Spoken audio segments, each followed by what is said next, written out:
হয়ে যাবে। 100 বছর ধরে যারা জামাতে নামাজ পড়ে, 100 বছর ধরে যারা রোজা রাখে, 100 বার যারা হজ করে, 100 কোটি যারা দান খয়রাত করে, মাত্র একবার শিরক করার কারণে সাথে সাথে সব নেকিগুলি বরবাদ হয়ে যাবে। সেই কথা আল্লাহ শিখিয়ে দিয়েছেন। মা বাবার মাধ্যমে আল্লাহ সন্তান জন্ম দিয়েছেন দুনিয়াতে। মা বাবার সেবা করার কথা আল্লাহ বলতেছেন একটু পরেই, তার আগে আল্লাহর কথা বলতেছেন। মা বাবা হলো সামান্য একটু উসিলা মাত্র, সন্তানকে মূলত সৃষ্টি করছেন কে? আল্লাহ। এই জন্য আল্লাহর কথাটা আগে বলে দিতেছেন যে তোমরা আল্লাহর ইবাদত করো, আল্লাহর ইবাদতে কেউ কোনোদিন শরীক করো না, কোনোদিন শরীক করো না।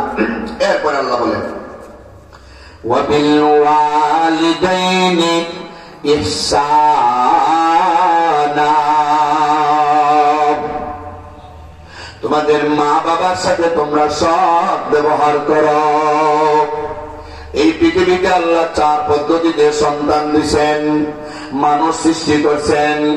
1 নম্বর পদ্ধতি, মা নাই বাবা নাই, লা আবা লাহু ওয়ালা উম্মা লাহু, তিনি আমাদের আব্বা আদম, আদি পিতা হযরতে আদম।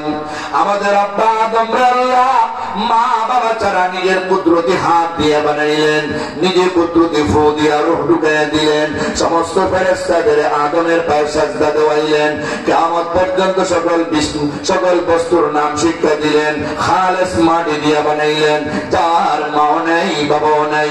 2 নম্বর পদ্ধতি, হাওয়া আমাদের আদিমা, আমাদের আদিমারে মহান আল্লাহ বাবা আদমের মাধ্যমে সৃষ্টি করলেন, মা নাই। 3 নম্বর পদ্ধতি হলো ঈসা রুহুল্লাহ, যার মা আছে বাবা নাই। আর 4 নম্বর পদ্ধতি, तमाम পৃথিবীর সব মানুষ যাদের মাও আছে বাবাও আছে। এই 4 পদ্ধতিতে আল্লাহ মানুষ বানাইছেন। দুনিয়ার মানুষের আমি আল্লাহ ইচ্ছা করলে পারতাম আসমান থেকে তোমাদের সৃষ্টি করে গোনা দুনিয়ার জমিনে ছেড়ে দিতাম। এইভাবে ছেড়ে দিলে তোমাদের প্রস্রাব পায়খানাকে পরিষ্কার করে দিবে, তোমাদের কেড়ে দুধ পান করে দিবে, তোমাদের শীতের দিনে গরমের ব্যবস্থা কে করে দিবে, গরমের দিনে বাতাসের ব্যবস্থা কে করে দিবে। এই জন্য আমি আল্লাহ মা বাবার মাধ্যমে তোমাদের দুনিয়ায় দিলাম, যেন তোমাদের মা বাবারা তোমাদের লালন পালন কইরা বড় করে। এক সময় তোমাদের মা বাবা বৃদ্ধ হইবে, তোমরা যেন তাদের সেবা শুশ্রূষা করতে পারো। সুবহানাল্লাহ। মা বাবার মাধ্যমে